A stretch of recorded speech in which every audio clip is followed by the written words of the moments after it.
Praise the lord. దేవి నామానికి మహిమ కలుగును గాక. ప్రభువైన యేసుక్రీస్తు నామమున మీ అందరికీ శుభాలు తెలియజేసుకుంటా ఉన్న దేవుని బిడ్డలారా, చూడండి, మానవుడు ఎన్ని ప్రయత్నాలు చేసినా మరి దేవుడు లేకుండా, దేవుని కలిగి ఉండకుండా ఎన్ని ప్రయత్నాలు చేసినా మరి ఏ విషయంలోనైనా కొన్ని ఫలించినట్టుగా ఫలిస్తాయి, అవి మళ్ళీ వికృతమైపోతాయని, ఫెయిల్ అయిపోతాయని ప్రభు పేరిట తెలియజేస్తా ఉన్న దేవుని బిడ్డలారా. కానీ ప్రభు వారు అంటున్నాడు, మరి నువ్వు బిజినెస్ స్టార్ట్ చేస్తుంటే డల్ అయి అప్పులోనికి వెళ్ళిపోతున్నావా? ట్రీట్మెంట్ తీసుకుంటూ గర్భఫలం రాలేకపోతుందా? మ్యాచెస్ చూస్తూ మరి ఒక్కటి కూడా మాకు సెట్ అవుతలేదు సిస్టర్ అని మీరు బాధపడుతున్నారా దేవుని బిడ్డలారా?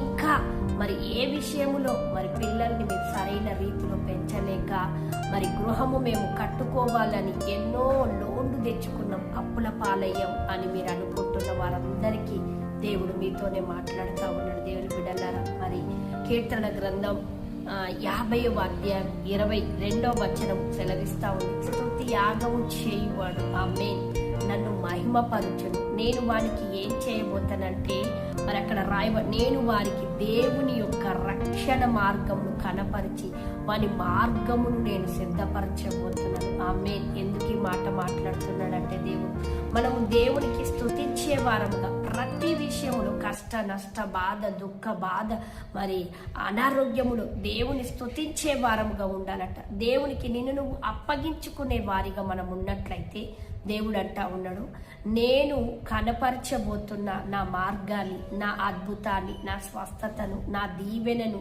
లేకపోతే నేను చెయ్యబోయే ఒక అద్భుతాన్ని మీ ఎదుట నేను చూపించబోయే మరి దానికి తగిన మార్గమును తెరవబోతున్నానని దేవుడు మాట్లాడుతూ ఉన్నాడు. దేవుని బిడ్డల మనం చేయాల్సింది మొదటిది దేవుని స్తుతిద్దాం, రెండవది ఆయనకు అప్పగించుకుంటే నీవు వెళ్తున్న ఆ ఎడారైనా సరే ఆ ఎడారిలో దేవుడు నీటి ఊటలను విభజింపజేస్తాడు ఆమేన్.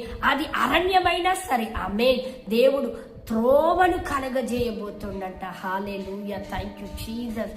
ఒకవేళ గర్భఫలము లేక బాధపడుతున్న చక్కటి కుమారుడితో చక్కటి కుమార్తెతో దేవుడు మరి నీకు గర్భఫలం ఇచ్చి నడిపించి ముందుకు తీసుకెళ్ళబోతున్నాడు గనక నువ్వు ఆలస్యం చేయకుండా దేవునిపై ఆధారపడి నువ్వు దేవునికి అప్పగించుకొని దేవుణ్ణి స్తుతించినట్లయితే ఆమేన్, దేవుని నామం మహిమపరచబడి నిన్ను ఆశీర్వాదముతో అనేక అద్భుతాలతో నింపి నడిపించి బలపరచనైనాడు. దేవుడి మాటను దీవించి ఆశీర్వదించును గాక ఆమేన్. God bless you.